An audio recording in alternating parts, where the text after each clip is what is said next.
Boa noite, irmãos. A paz do Senhor a todos. Eu gostaria de deixar apenas um versículo para a nossa reflexão nessa noite, que é João, capítulo 1, versículo 16, que diz: E todos nós recebemos também da sua plenitude, e graça por graça.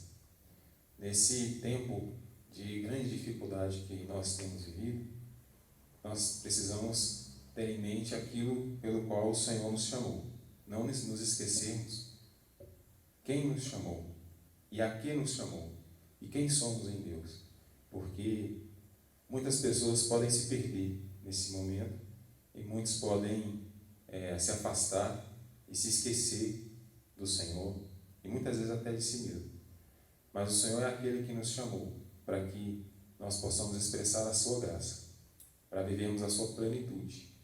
E quando a Bíblia nos ensina sobre plenitude, são todas as coisas boas e as coisas ruins. E essas coisas é inerente ao ser humano. Virão, mas importa como sairemos dela. Eu acredito que sairemos bem mais fortes, independente das circunstâncias, porque isso é graça, a garantia do Senhor de que nós passaremos por ela, vivenciaremos e chegaremos lá do outro lado. Amém? Então, orar nesse momento para que o Senhor possa alcançar aquelas pessoas que têm sofrido com outros tipos de enfermidades. Muito tem se falado sobre coronavírus e a gente se esquece das outras doenças e as outras necessidades de muitas outras pessoas. Então, oremos para que as suas enfermidades também sejam curadas, que elas tenham paz durante esse grande momento de adversidade. Amém? Deus abençoe a todos.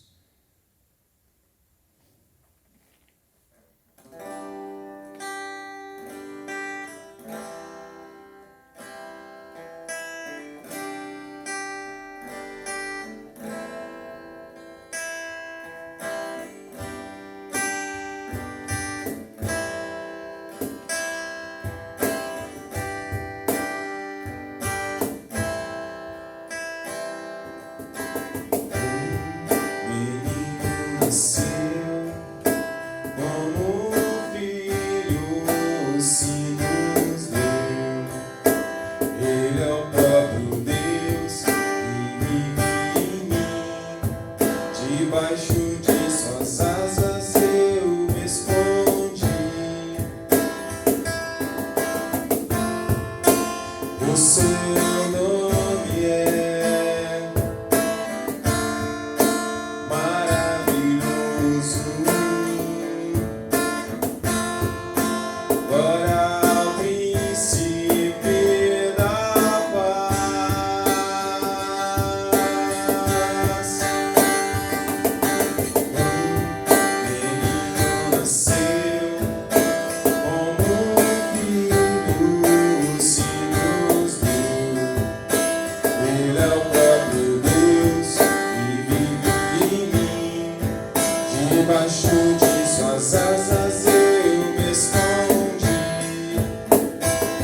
O seu nome é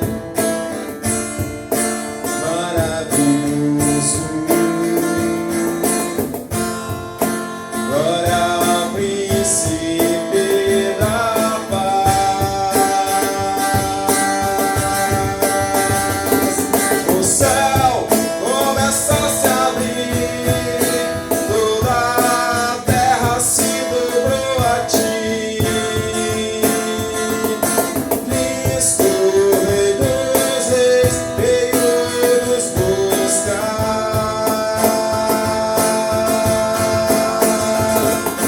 Leva-nos em tuas mãos pelas portas da cidade. Na Nova Jerusalém, tua noiva vai entrar.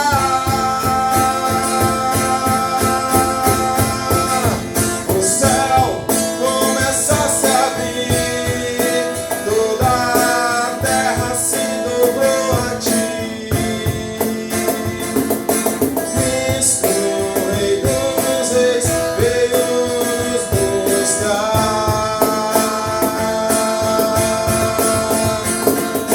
Leva-nos em tuas mãos pelas portas da cidade. Na Nova Jerusalém, tua noiva vai entrar.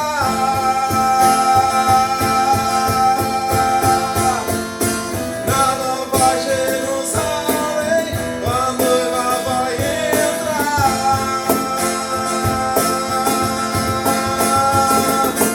Na Nova Jerusalém, tua noiva vai entrar.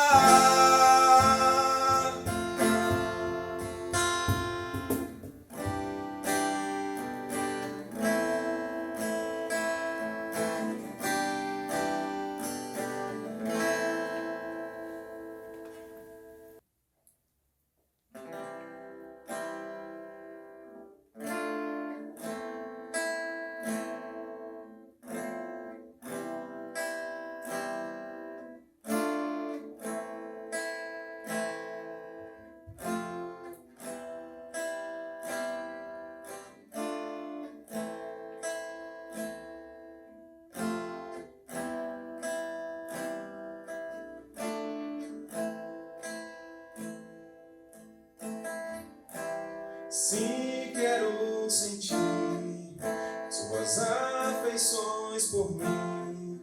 Não preciso me esconder, oh não. Não preciso mais temer.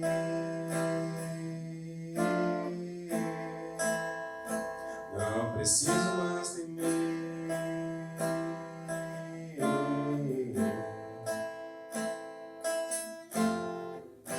O véu já se rasgou, o caminho você trilhou para me aproximar de ti e poder te contemplar.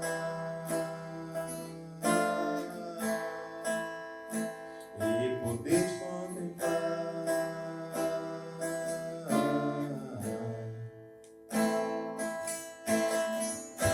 Sim, quero sentir suas afeições por mim.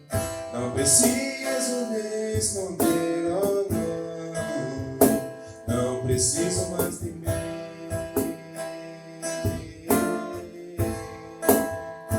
Não preciso mais temer.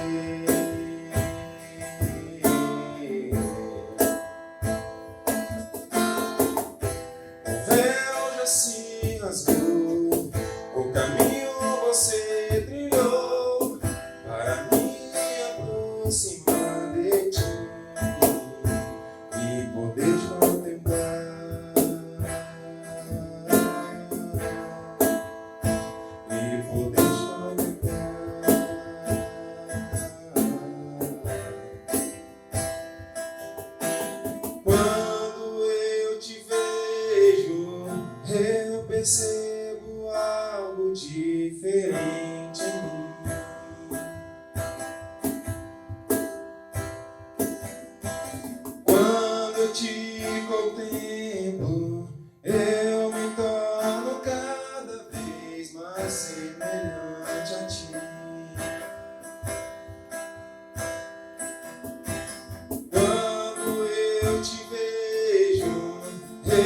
percebo algo diferente em mim.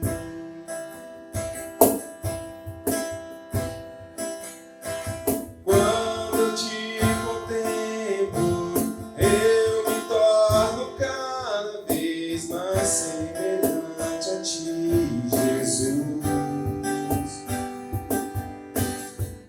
Só quero ver você, só quero ver você, só quero ver você. Só quero ver você, só quero ver você, só quero ver você. Só quero ver você, só quero ver você, só quero ver você. Só quero ver você, só quero ver você, só quero ver você.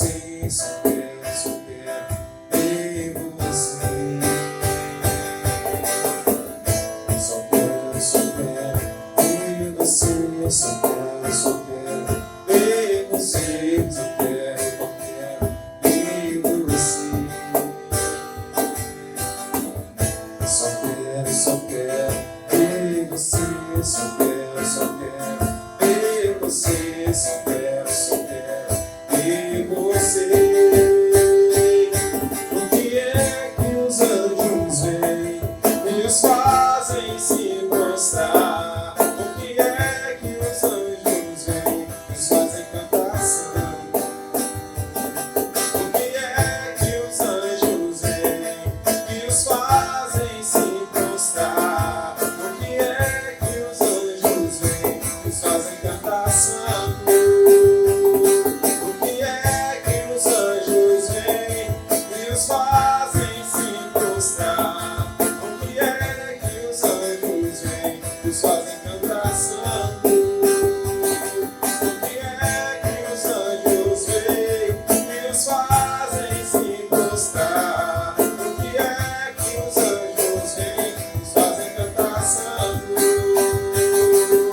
Eu quero olhar na face do meu Criador. Eu quero olhar na face daquele que primeiro me amou.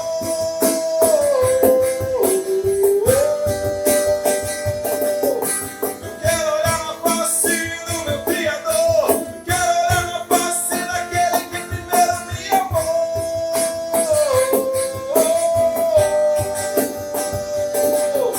Eu quero olhar na face do meu Criador. Eu quero olhar na face daquele que primeiro me amou.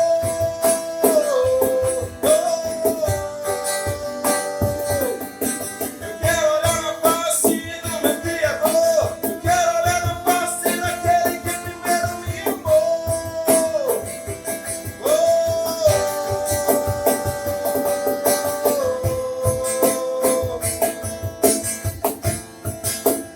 Só quero te ver, Senhor.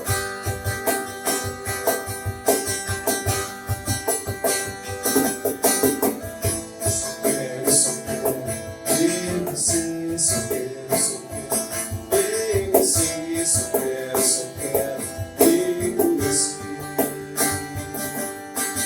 Só quero ver você, só quero ver você, só quero ver você. Só quero ver você, só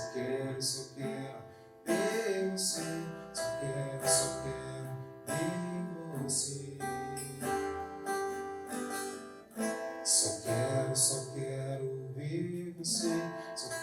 Só quero ver você, só quero ver você, só quero ver você.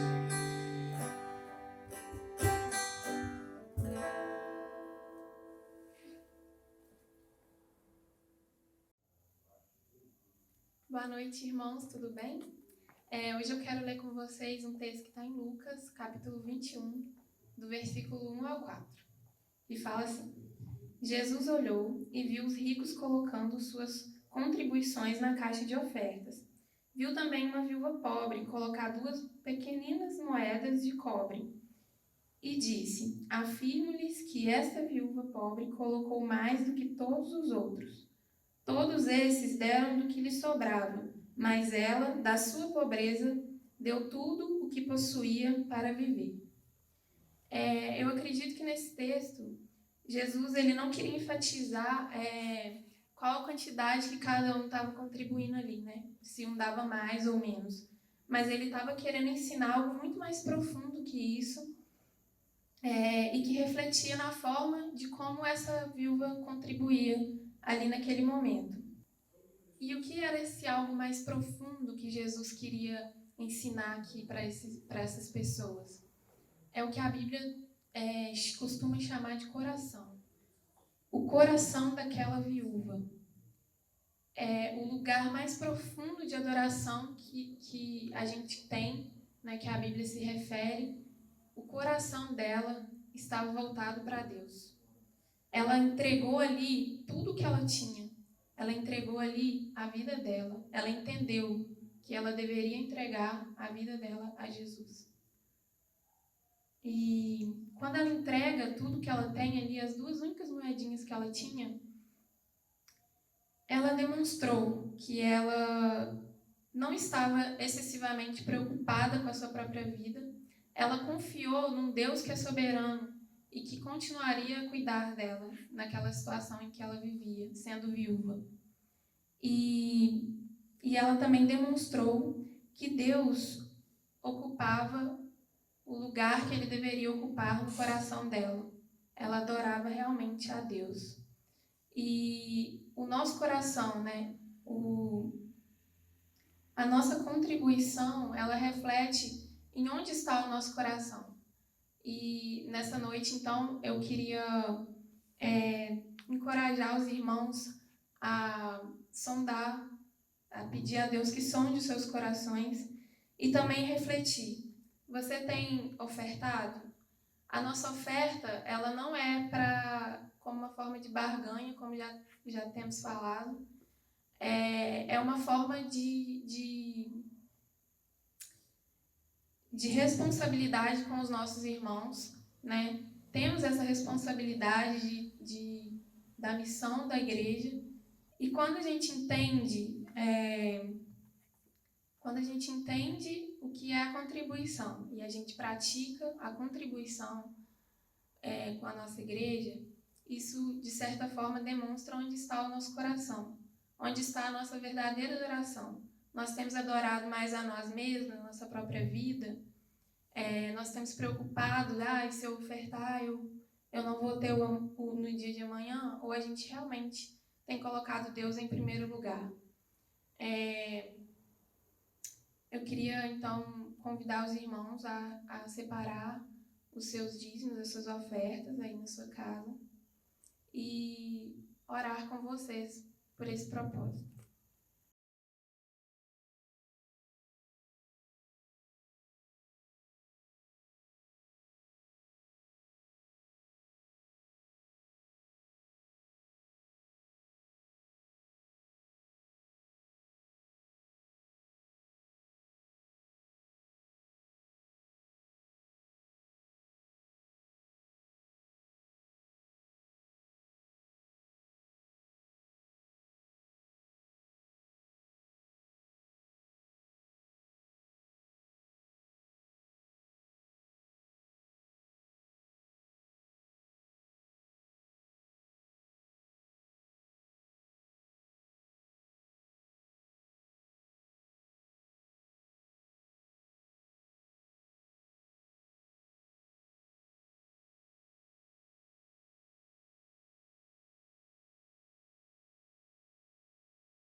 Deus, muito obrigado, Senhor, pelos dízimos e ofertas, ó Pai. Obrigado porque mesmo em meio às crises, né, econômicas, mesmo em meio ao momento em que estamos passando, o Senhor tem cuidado de cada um de nós.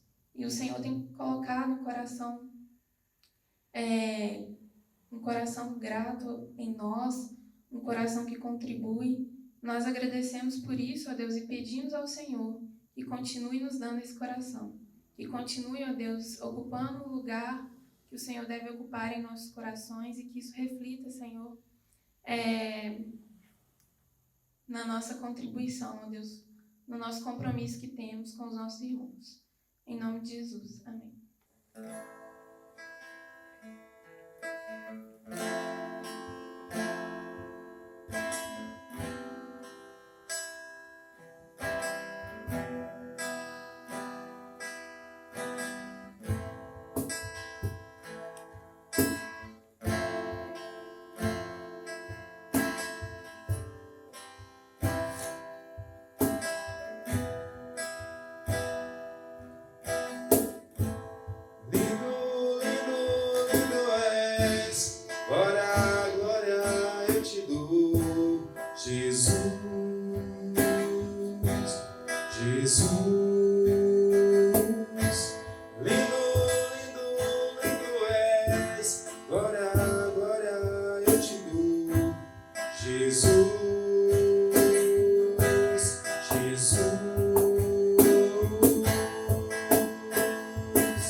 Só quero ver você.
Ainda que eu ande pelo vale da sombra da morte, não tenho lança fora o medo. Ainda que eu me encontre bem no meio das tempestades da vida, não voltarei, pois perto estás. Eu não temerei o mal, se o meu Deus comigo está. Se o meu Deus comigo está, a quem eu temerei, a quem eu temerei. Oh, não, nunca me deixou na tempestade ou na paz. Oh, não, nunca me deixou quando bem ou quando mal. Oh, não, nunca me deixou, Senhor, nunca me deixou.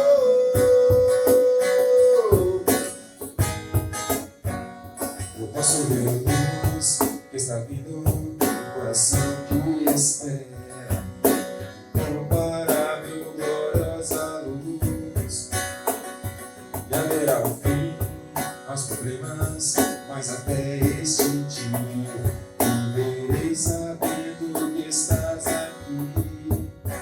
Eu não temerei o mal, pois o meu Deus comigo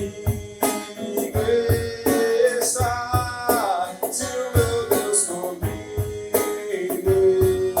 está, a quem eu temerei, a quem eu temerei.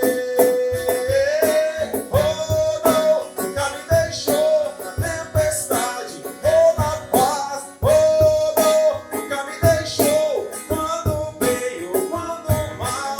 Oh, não, nunca me deixou, Senhor, nunca me deixou.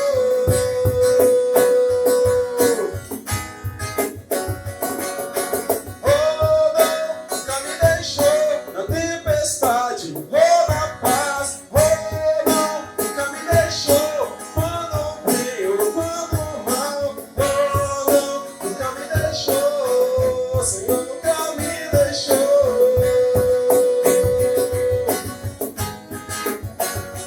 Posso ver a luz que está vindo no coração que espera. É o fim aos problemas, mas até este dia te louvarei, te louvarei.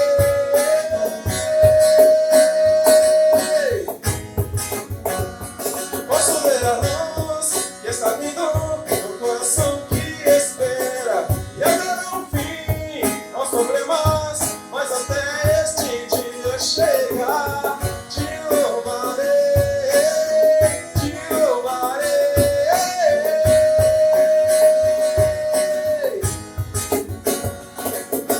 Oh, não, nunca me deixou na tempestade ou na paz. Oh, não, nunca me deixou quando bem ou quando mal. Oh, não, nunca me deixou. Oh, Senhor, nunca me deixou.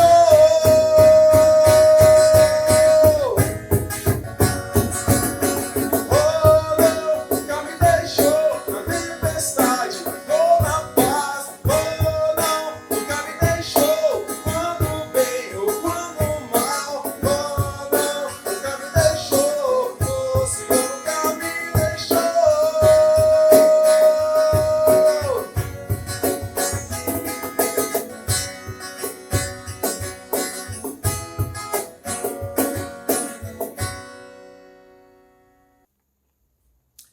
Irmãos, quero convidar todos vocês a abrirem suas Bíblias no livro de Gálatas, no capítulo 3, nós leremos a partir do versículo 26.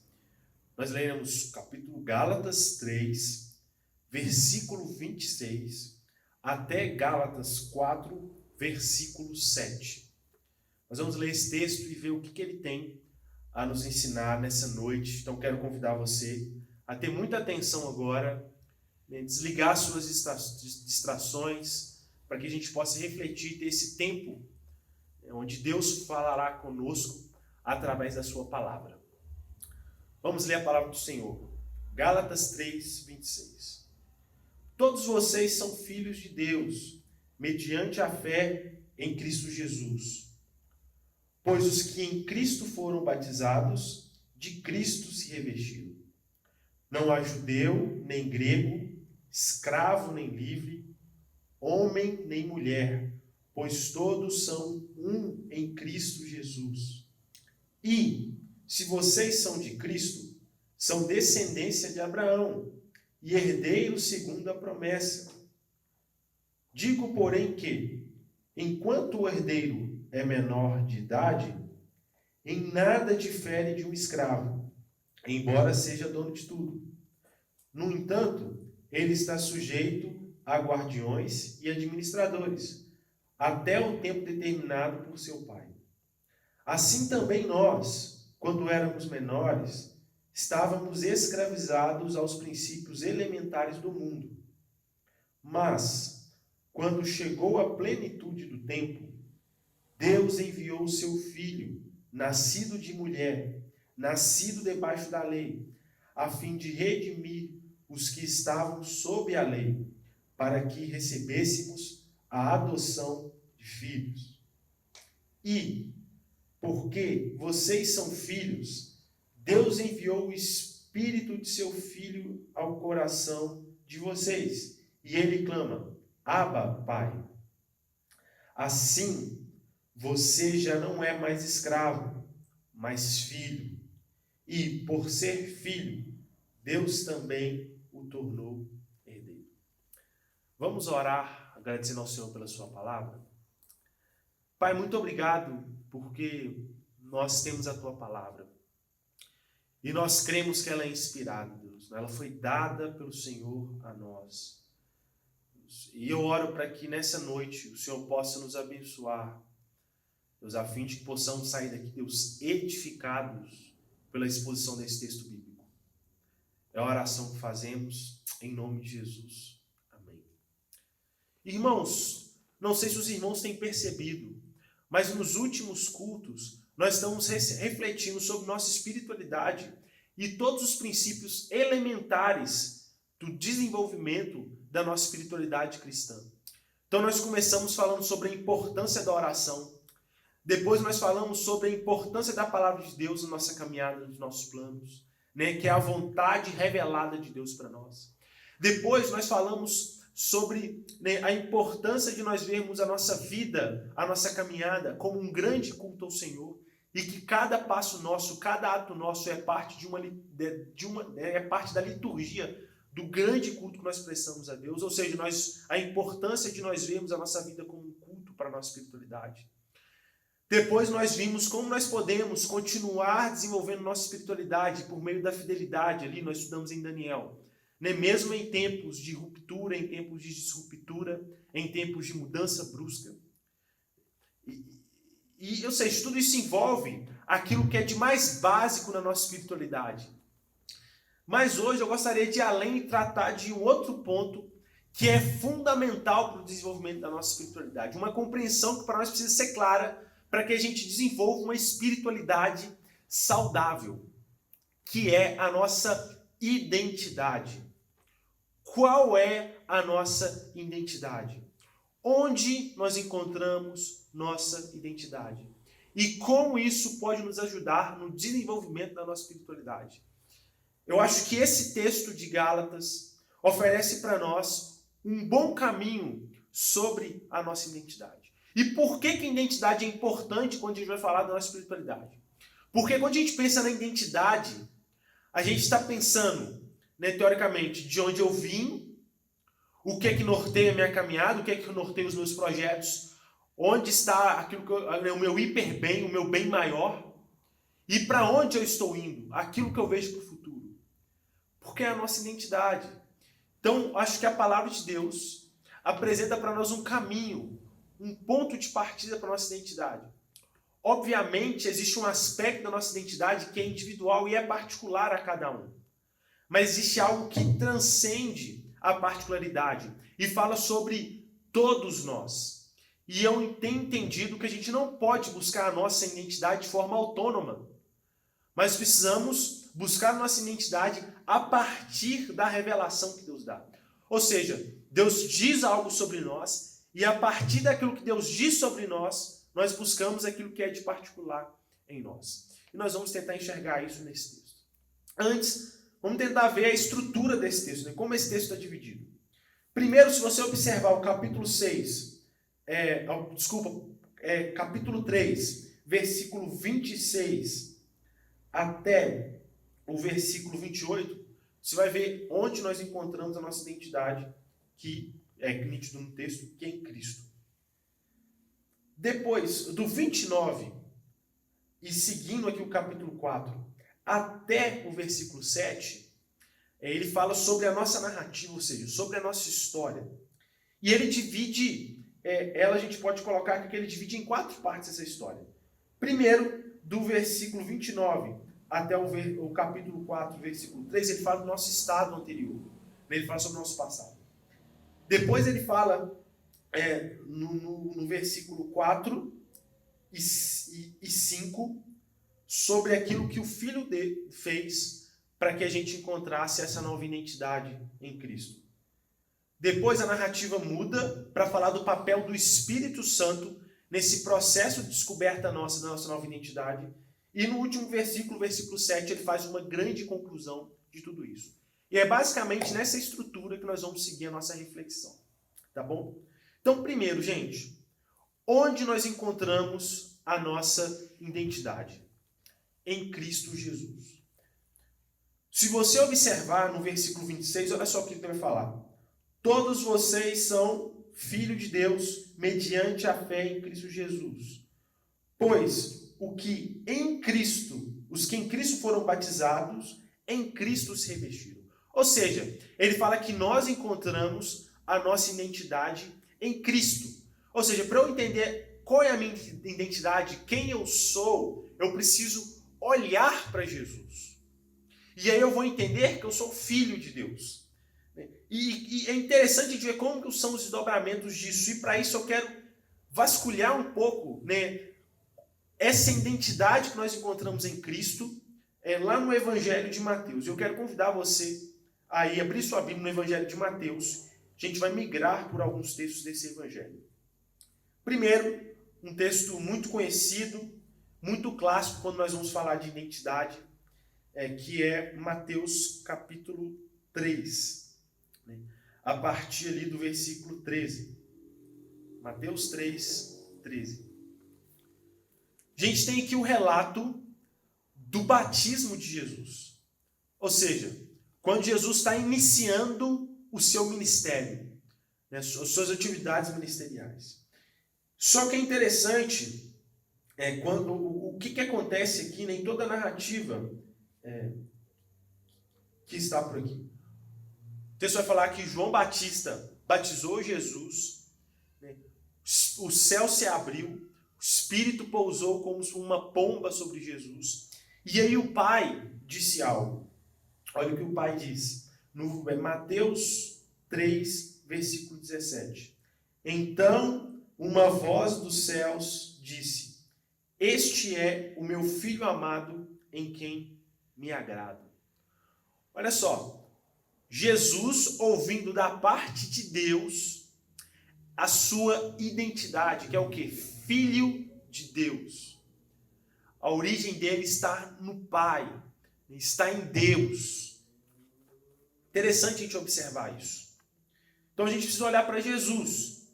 E aqui a gente pode ir além, por quê? É muito interessante a gente observar como que isso norteia a caminhada de Jesus.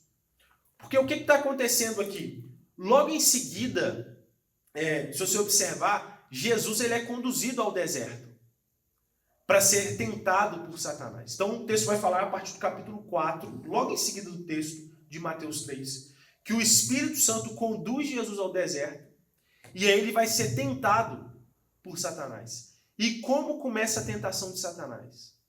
Satanás vira para Jesus e fala: olha, se você é o Filho de Deus, pega essas pedras e transforma em pães. Olha só o que Satanás está colocando em xeque. Deus tinha dito a identidade de Jesus. E Satanás está colocando em xeque agora a identidade, ou seja, aquilo que ele tinha acabado de ouvir do seu pai. Parece que isso está em concordância com o que a gente vê em Gênesis. Porque o que acontece? Deus cria todas as coisas ali para Adão e Eva e fala, olha, vão dominar sobre as coisas, vão descobrir esse mundo, dê nome para os animais, entrem em um processo de descoberta de tudo isso que eu criei. E isso envolve o próprio Adão e a própria Eva, a humanidade.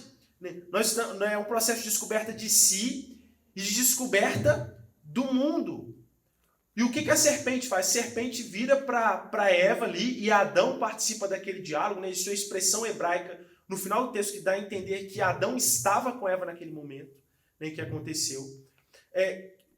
Ela coloca em xeque aquilo que Deus fez. Olha, ele não quer que você coma daquele fruto, porque se você não, para você não ser conhecedor do bem e do mal. Qual que é a proposta da serpente? Olha, descubra tudo de forma autônoma.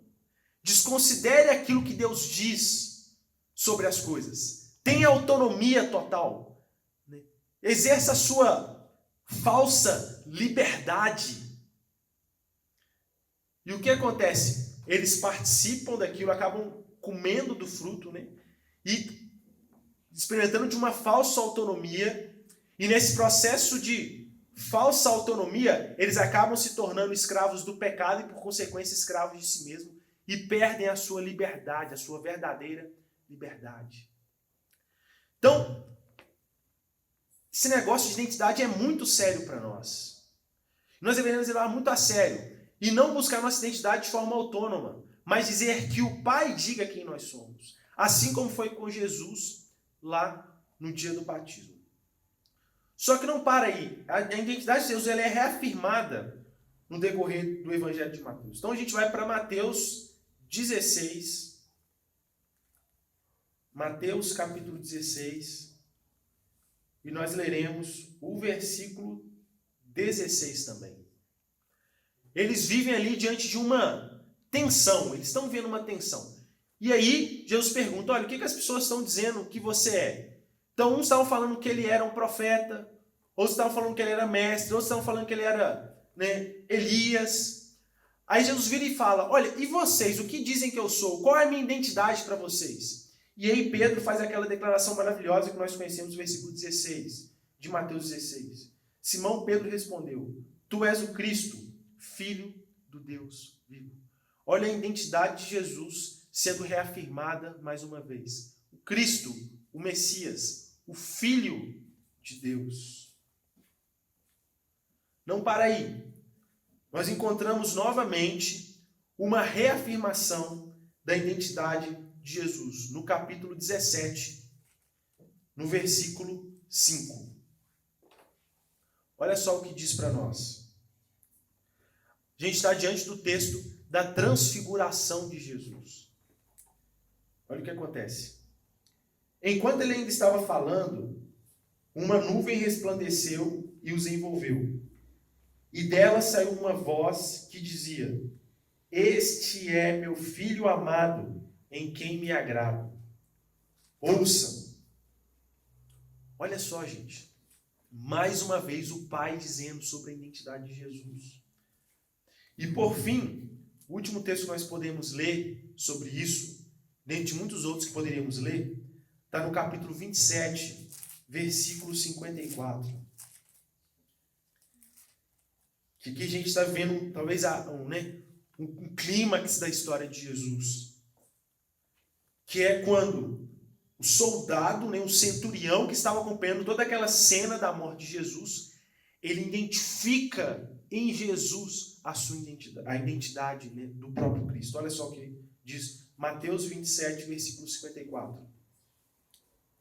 Quando o centurião e os que com ele vigiavam Jesus viram o terremoto e tudo o que havia acontecido, ficaram aterrorizados e exclamaram, verdadeiramente, este era o Filho de Deus.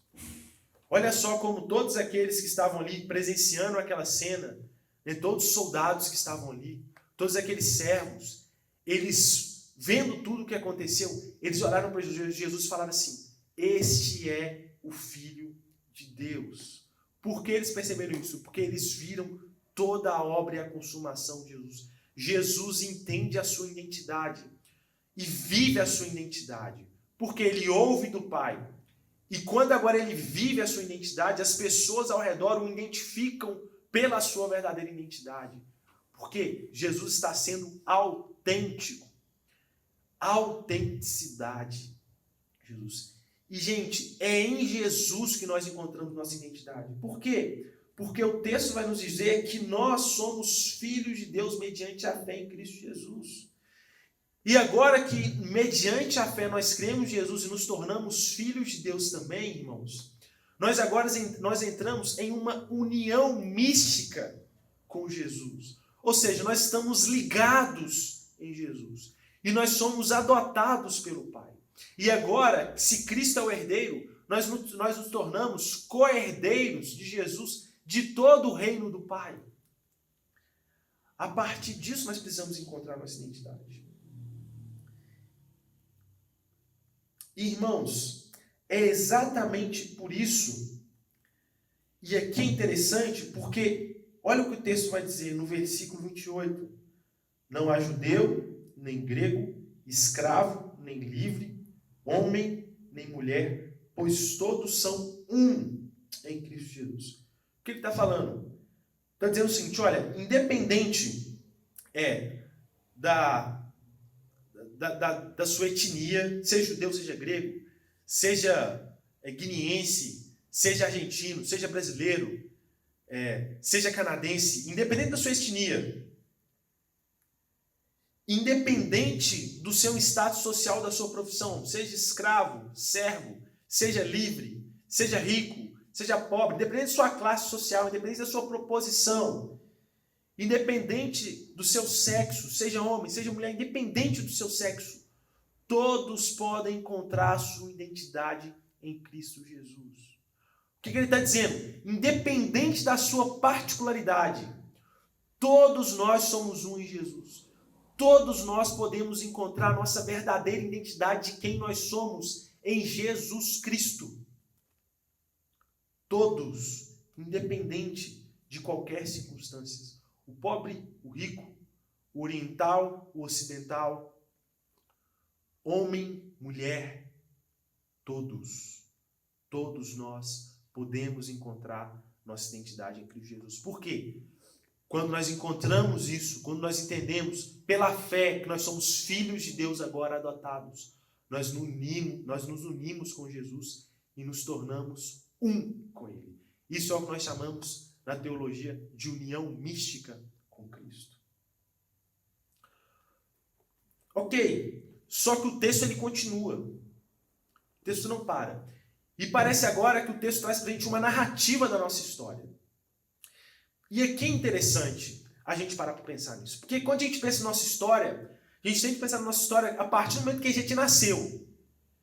A gente nasceu e a gente se apega nos nossos traumas, nos nossos problemas, as dificuldades que nós tivemos, às vezes a falta de amor que nós experimentamos na nossa caminhada. E nós apegamos como se isso moldasse e fosse o fator mais determinante da nossa identidade. Mas parece que o que o apóstolo Paulo está trazendo para a gente, a partir de Jesus, é que a nossa história ela começa muito antes de nós nascermos. E nós que encontramos nossa identidade em Cristo, nós precisamos entender isso.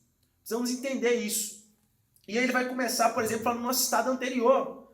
Que ele vai começar usando do contexto da época, né, sobre um filho que, mesmo ele sendo filho, sendo ainda menor, ele trabalha normalmente, ele subordina administradores da casa, né, mesmo ele já sendo o dono de tudo, porque ele herda tudo, para dizer, no versículo 3 do capítulo 4, o seguinte: assim também nós éramos, quando éramos menores, estávamos escravizados aos princípios elementares do mundo. Ou seja, ele fala do nosso passado. Ele conta uma narrativa, gente, que é a narrativa da redenção. Que diz, olha só, nós, e aqui a gente pode voltar, a nossa história começa lá em Adão e Eva, como eu disse, né, anteriormente, que nós estávamos... A nossa história não começou de forma triste. A nossa história começou com Deus falando assim, tudo é muito bom. Tudo é muito bom. Tudo que Deus criou é muito bom. E ali começa a nossa história. Na parte da criação de Deus. Existia um negócio, tinha algo que era sem forma e vazio. Era bagunçado. E Deus ordena tudo aquilo. Deus dá ordem ao que está em desordem e Deus enche o que está vazio. E quando ele termina de fazer isso, ele fala, é muito bom. Deus cria uma sociedade por meio ali, né, do relato de Adão e Eva. Deus cria os animais. Né? A gente não sabe como foi o desenvolvimento disso, mas a gente sabe que tudo foi pela vontade de Deus. Nossa história começa ali. Mas também fala desse momento nosso de escravidão, que aí tem um fato ruim nessa história, que diz quando a gente falou e a gente decidiu assim, não, a gente quer descobrir as coisas de forma autônoma. Nós queremos uma liberdade. Nós queremos conhecer o bem e o mal. Né? Uma falsa liberdade. E isso fez com que o quê, gente? Nós encontrássemos uma verdadeira liberdade? Não, mas nós encontramos uma escravidão de nós mesmos. Do pecado, dos nossos próprios prazeres. Isso corrompeu a gente. Agora a gente não consegue mais nos libertar de nós mesmos. Mas aí o Pai, Deus Pai, na pessoa do Pai, ele envia o seu Filho, no versículo 4. Mas quando chegou a plenitude do tempo, Deus enviou o seu Filho, nascido de mulher, ou seja, assim como todos nós fomos nascidos de mulher, Jesus também foi. Nascido debaixo da lei, nós crescemos debaixo da lei, e por isso nós de alguma forma estávamos condenados, a fim de redimir os que estavam sob a lei, ou seja, nós, para que recebêssemos a adoção de filhos. Ou seja, a nossa narrativa também, por mais que ela tenha um momento triste, de escravidão, de sofrimento, existe um momento de felicidade, onde Deus, o Pai, envia o seu Filho para nascer da mulher. E agora, por meio da sua obra, poder fazer com que a gente, de novo, reencontre a nossa identidade. Mas não mais de forma autônoma, como muitas das vezes é pregado pela modernidade a nós. Mas agora, a partir daquilo que Deus disse que nós somos. E aí nós somos adotados por Deus. E porque vocês, versículo 6, são filhos de Deus, Deus enviou o Espírito de seu Filho ao coração de vocês. E ele clama, Abba, Pai. Ou seja, já não bastasse só Deus enviar o seu Filho para a gente pudesse agora nele encontrar a nossa identidade, Deus nos deu um Espírito, a pessoa do Espírito Santo, o Pai, que é aquele que molda o nosso coração. E aqui eu retomo o nosso sermão de 2 semanas atrás, que falava sobre o nosso coração, né, que eu retomo o texto de Ezequiel, onde Deus fala para o povo assim, olha, vou tirar de vocês um coração de pedra, vou colocar um coração de carne, e eu porei o meu Espírito em vocês, para que vocês o que obedeçam os meus estatutos. Ou seja, Deus não só contenta em nos adotar, mas ele ainda dá um Espírito para a gente, que o que ele faz? Ele clama, Abba, Pai, ou seja, ele testifica para nós mesmos que nós somos filhos de Deus. Ele testifica para nós a partir de onde nós encontramos a nossa identidade. Romanos 8 vai dizer que o Espírito de Deus testifica ao nosso Espírito que nós somos os seus filhos. Está tudo conectado. Ou seja, Deus não contentou só enviar o seu Filho, mas ele envia um Espírito Santo que caminha com a gente todos os momentos da nossa caminhada e testifica no nosso coração, na nossa vida, nas nossas volições, nos nossos desejos, nos nossos anseios mais profundos da nossa existência, que nós sabemos a nossa origem. A nossa origem é em Cristo Jesus.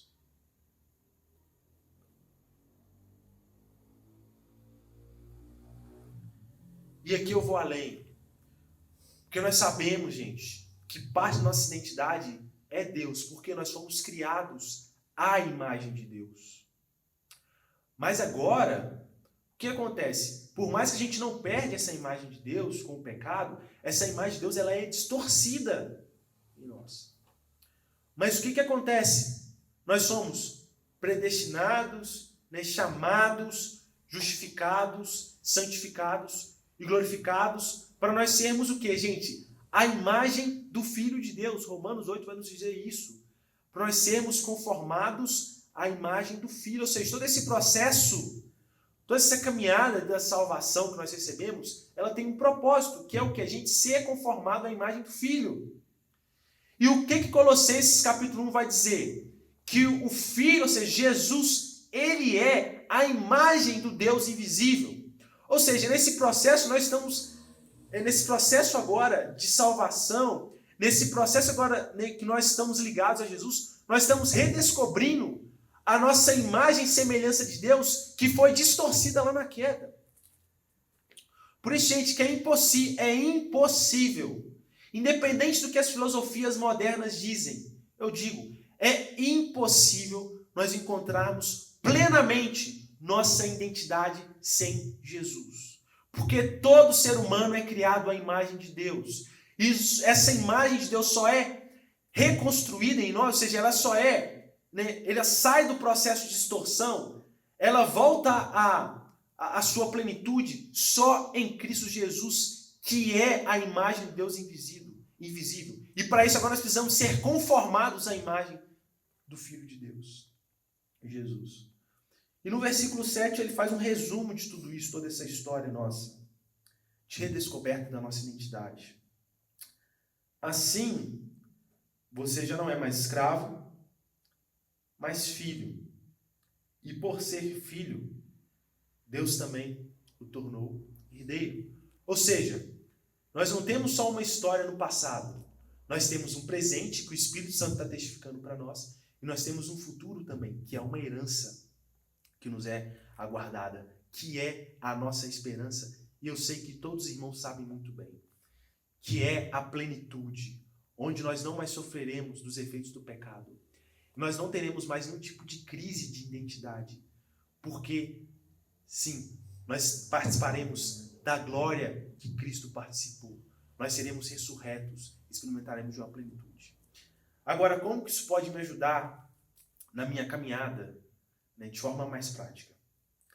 Tem um sociólogo, e eu quero apropriar dele aqui, ele chama Rodolfo Amorim. Vai falar que existem 4 fontes para a busca da identidade nossa. 4 fontes. E eu acho que é interessante porque o que ele narra aqui, e eu vou usá-lo aqui, parece que a gente encontra tudo em Cristo Jesus.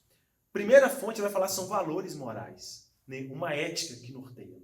Ele vai usar esse exemplo como, por exemplo, dos mártires.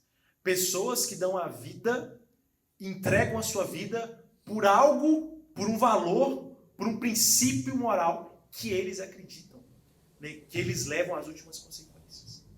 E é interessante que em Cristo a gente encontra isso. Em Cristo nós encontramos uma nova ética, nós encontramos uma nova caminhada. E isso fica muito refletido no Sermão do Monte. É muito interessante. Quando você vê Jesus ali no batismo, ele ouve sua identidade.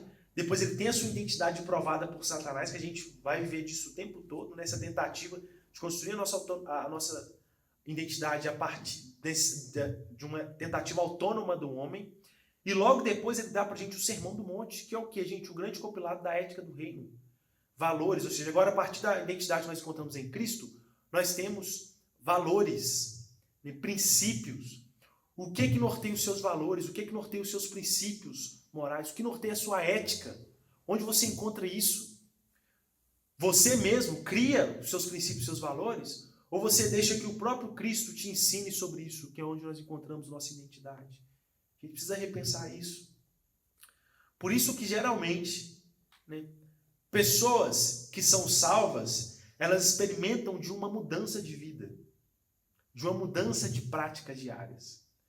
E talvez você que está assistindo viu isso na sua vida. Você tinha uma conduta e a partir do momento que você creu em Jesus, ou seja, você encontrou a sua identidade de Jesus, você agora mudou sua conduta. Você mudou suas práticas, porque você encontrou a sua identidade em Jesus. Geralmente, quando o sujeito diz participar de uma conversão, mas não existe uma mudança de princípios morais, uma mudança da sua prática, né, que é uma mudança gradual nesse processo de santificação que nós vemos, é provável que talvez ele possa experimentar de um processo de conversão. Pode. Não nego, é pela graça. Entretanto, eu acho que tem uma disfunção aí. Talvez você não esteja se identificando com Jesus, não esteja achando a sua identidade em Jesus. Segundo, que ele vai dizer que nós encontramos uma narrativa de vida, que ele vai chamar de uma imagem. O que é uma narrativa e uma imagem? Gente, ele está falando de um herói. Ou seja, a identidade passa pela figura, por uma narrativa. Todo mundo tem alguém que se espelha, todo mundo tem um herói, uma narrativa. Figuras, narrativas de luta por algo, né, de uma conquista. E, gente, nós encontramos isso em quem? Em Jesus, porque nós sabemos que o nosso maior problema, ou o cerne, o ponto central de todos os nossos problemas é o pecado. É o pecado. E em Cristo nós encontramos solução para esse problema. Ou seja, a gente encontra agora uma referência, um ponto de referência para a nossa vida. Que é quem? Que é Jesus. Nós descobrimos a partir de Jesus, a partir dessa narrativa de Jesus. Por isso, quando a gente vai contar a nossa história, quando você for contar a sua história passa só por você, e Jesus não faz parte da sua história, talvez você tenha um problema na sua narrativa. E talvez seja por isso que você tem crise de identidade. Porque Jesus, esse herói que nós encontramos, né, a narrativa de Jesus não passa pela nossa história. É o que eu disse, a nossa história começa muito antes de nós nascermos, quando nós encontramos nossa identidade em Cristo Jesus. Que é a narrativa que nós lemos aqui no texto, né, que Paulo escreveu, que nós estamos refletindo. Terceira coisa, né, terceira fonte da nossa identidade, são os nossos projetos, o nosso alvo de realização, o nosso hiper bem maior, né, o nosso bem maior. O que é isso, gente? Ou seja, quando nós encontramos nossa identidade em Cristo Jesus, os nossos projetos eles mudam. O nosso bem maior aqui na Terra, ele muda. A nossa ótica do que é ter sucesso ou não ter sucesso, muda. Porque ela passa por Jesus. Passar por Jesus. Onde estão concentrados os seus projetos de realização?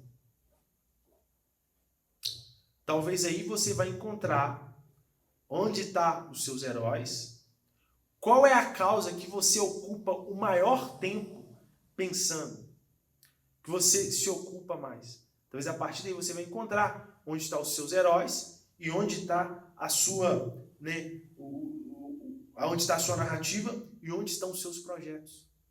Nós encontramos isso em onde? Em Jesus e na palavra de Deus, porque ela revela. E ele vai dizer também que nós precisamos, né, uma das fontes para a busca de identidade são os relacionamentos e a necessidade de amor. Gente, não existe essa coisa de que eu só dependo de mim mesmo para ser feliz. Isso é um pouco humanista. Isso é um pouco egocêntrico. Isso é um pouco narcisista. Não sei se você já ouviu a história do Narciso. Sendo bem breve aqui, Narciso é um sujeito, né, da mitologia grega que vendo a sua... Ele era tão apaixonado por si mesmo que quando ele viu a sua imagem refletida no lago, ele foi engolido pelo lago por aquilo. Ou seja, ele ficou tão encantado que ele foi ao encontro da sua imagem, ou seja, tão centrado em si mesmo, e ele foi engolido pelo lago.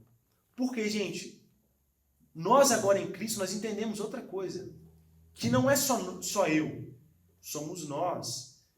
E que não é só eu, tem Deus também. Ou seja, relacionamentos e a necessidade do amor humano. Talvez você sente uma pessoa muito pouco amada. E isso gera muitas crises em você. Talvez você sofreu abusos no passado, né? Sejam físicos, sejam outras esferas da sua existência. Talvez você sofre abuso, até agressão psicológica no trabalho, na sua casa, em um outro lar. Ou seja, você sente uma necessidade de ser amado. Quero dizer algo para você. Primeiro, você pode encontrar esse amor em Deus. Um amor, gente, grandioso. Um amor que não poupa o seu próprio filho para que você faça parte de uma herança gloriosa e maravilhosa que olho não viu, ouvido não ouviu, algo que é inimaginável que Deus tem preparado para você. Mesmo diante dos sofrimentos. Você pode encontrar esse amor em Deus e na pessoa de Jesus Cristo. Da mesma forma, quando a gente encontra esse amor em Deus e em Jesus Cristo, e a gente o retribui com o amor também, né, ao nosso Deus que nos salvou, a gente agora desemboca esse amor para os outros, porque a gente entende que nós precisamos do calor humano, do calor um dos outros. Né? Deus não nos criou para viver sozinho, Deus nos criou para viver em sociedade. Retomo todos os princípios que eu sempre tenho enfatizado aqui.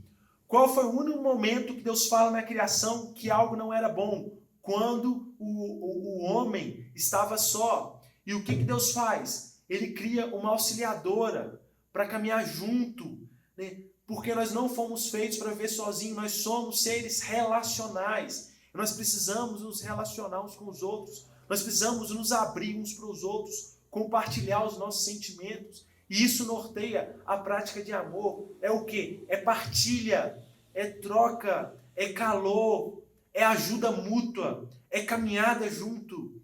É o que Jesus narra na parábola do bom samaritano, quando ele está lidando com esse mandamento do amor. Que é quando o samaritano vê, e diferente das outras duas figuras, do levita e do sacerdote, né, ele não age de forma a excluir o outro, a ignorar o outro, mas ele se relaciona com a necessidade do outro. Ele vai ao encontro da necessidade do próximo ali.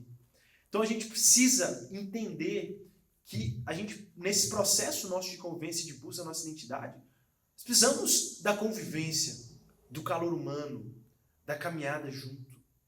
Gente, é impressionante como isso é forte nas Escrituras. Tiago vai falar da importância, o livro de Tiago fala da importância de nós compartilharmos as nossas faltas uns com os outros, para que Deus nos cure, para que Deus cure a nossa alma. Olha só a importância da partilha.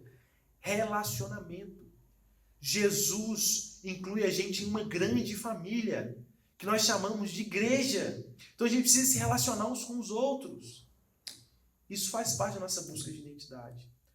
A gente vive um tempo de distanciamento e assim, a gente às vezes tenta fugir de ficar falando muito sobre isso, mas acaba que a gente sempre cai nisso.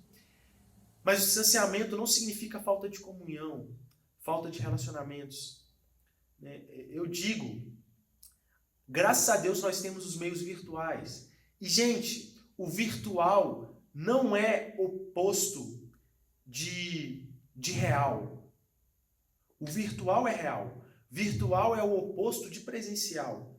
Mesmo em tempo de distanciamento, você pode continuar desenvolvendo a sua comunhão uns com os outros, porque isso é fundamental para a nossa espiritualidade. Então, irmãos, concluindo, o que eu quero dizer com tudo isso? Para a gente desenvolver a nossa espiritualidade, nós precisamos encontrar a nossa identidade em Deus. Por quê? Ela fala sobre nossa origem, ela norteia a nossa conduta, que é esse tempo em que nós estamos desenvolvendo nossa espiritualidade, e ela também diz para onde nós vamos, ou seja, ela nos lembra da esperança. Desenvolver uma espiritualidade terrena aqui sem esperança é uma loucura, e eu acho que dificilmente você vai conseguir. Desenvolver sua espiritualidade aqui sem saber de onde você veio também é uma loucura. Então, nós precisamos saber de onde nós viemos, onde nós estamos agora nesse processo de desenvolvimento e para onde nós vamos. Nós encontramos isso em quem? Em Jesus. Em Jesus. As nossas particularidades, nós a encontramos a partir daquilo que Deus disse que nós somos, a partir da sua palavra e a partir da sua relação. Ou seja, apegue-se em Jesus, busque sua identidade em Jesus, viva como Jesus, se espelhe em Jesus, Seja uma cópia de Jesus na sua caminhada aqui. Tenho certeza que você terá uma espiritualidade saudável a partir disso. Vamos orar. Pai, muito obrigado pela sua palavra. Muito obrigado por esse tempo que nós temos, Deus, onde nós podemos refletir sobre ela, Deus. E muito obrigado porque em Jesus nós encontramos sentido para a vida. Deus, nós encontramos a nossa identidade, ou ao menos um ponto de partida para ela. Deus, nós encontramos a salvação. Nós encontramos a solução para o nosso maior problema. Deus, nós encontramos a esperança, Deus. Que Jesus seja o centro da nossa vida. Que Jesus seja o centro da nossa existência, Deus. Que a gente, Deus, caminhe como Jesus. Que a gente olhe com os olhos de Jesus. Que a gente sinta os sentimentos de Jesus. Que a gente pense, Deus, como Jesus. Porque Ele é o nosso maior espelho, Deus. Em nome de Jesus, nós oramos. Nos ajude a ser como Jesus, Deus. Amém. Irmãos, quero deixar alguns avisos com vocês sobre nossa programação da semana. Primeiro, nós teremos o nosso estudo na quarta-feira, estudo bíblico. Gente, tem sido muito bom. A gente tem tido uma presença muito boa dos irmãos. Quarta-feira, às 20 horas, pelo aplicativo Zoom. Então, geralmente, no mesmo dia, aí na quarta, a gente envia o link. E é só você acessar o link que você tem acesso ali. A gente tem um tempo de estudo da Palavra de Deus. A gente tem até estudado ali muito o Antigo Testamento.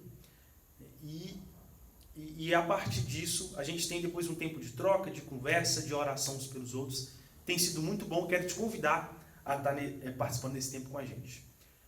Domingo, da mesma forma, às 9 horas da manhã, nós temos nossa Escola Bíblica Dominical, que a gente tem estudado também a Palavra de Deus, é um tempo de troca. E a mesma coisa a gente tem feito pelo aplicativo Zoom, porque ele permite essa interação uns com os outros e ele costuma não travar muito, então ele tem uma fluidez muito boa para a gente escolher esse aplicativo. Então a gente sempre manda o link por volta de 8 horas da manhã no domingo, e aí você às 9 acessa e você pode usufruir desse tempo muito bom de comunhão que nós temos ali, mesmo que virtualmente. Às 19h30, nós mais uma vez temos o nosso culto, aí é via YouTube, né? Então eu quero convidar os irmãos a participarem, a interagirem, a enviar para a sua família, para que ela também às vezes possa ver a oportunidade que você tem de trazer a sua família, entre aspas, à igreja, para ouvir da palavra do Senhor, mesmo sem ela sair de casa. Então, compartilhe com sua família, com seus amigos, né? Então, se você deseja que ouça uma mensagem, então nós teremos isso aí também, tá bom? E, irmãos, nós estamos lançando todas as quintas desafios espirituais, né? Que é o quê? Que são coisas que você vai acrescentar ao seu dia a dia, para que o nosso dia seja cada vez mais e mais cheio de Deus. Então agora nós estamos acordando pela manhã e ouvindo alguma música que nos remeta a Deus, né? Depois à noite nós estamos fazendo uma oração para a nossa família e tentando olhar para o nosso dia e reconhecer, né, Deus durante o nosso dia. E agora a gente colocou um lembrete em locais, seja no celular ou seja no papelzinho em algum lugar da casa que você vai muito, para que você veja sempre e lembre que cada passo que você está dando faz parte de um grande culto a Deus, para que você entenda que Deus está com você, participando do seu culto o tempo todo, que a gente precisa entregar a nossa vida como um sacrifício vivo, santo e agradável a Deus, para que a gente entenda que tudo na nossa vida é sagrado e tudo na nossa vida é um culto, né? Faz parte da nossa espiritualidade. Então a gente tem lançado desafios para que a nossa vida ela seja cheia de Deus, né? Então eu quero te encorajar a fazer parte disso. E mais uma vez peço aos irmãos, fiquem atentos às mensagens do WhatsApp. A gente pede muito, tem sido o nosso principal meio de comunicação, porque a gente consegue alcançar praticamente todo mundo com ele. Então eu preciso, né, e a igreja como um todo precisa que você ouça, né, leia as mensagens, para que você não fique perdido sobre o que tem acontecido, sobre o que Deus tem feito no nosso meio. Gente, por mais que nós estamos em distanciamento, talvez você não está participando das escolas bíblicas e você não tem visto, mas Deus tem feito grandes coisas no nosso meio e a gente tem vivido um tempo muito melhor do que nós esperávamos assim. Então, você tem que fazer parte disso e tem que saber o que Deus tem feito. Deus abençoe a sua vida, que você tenha uma semana agraciada e cheia de Deus na sua caminhada. Deus te abençoe.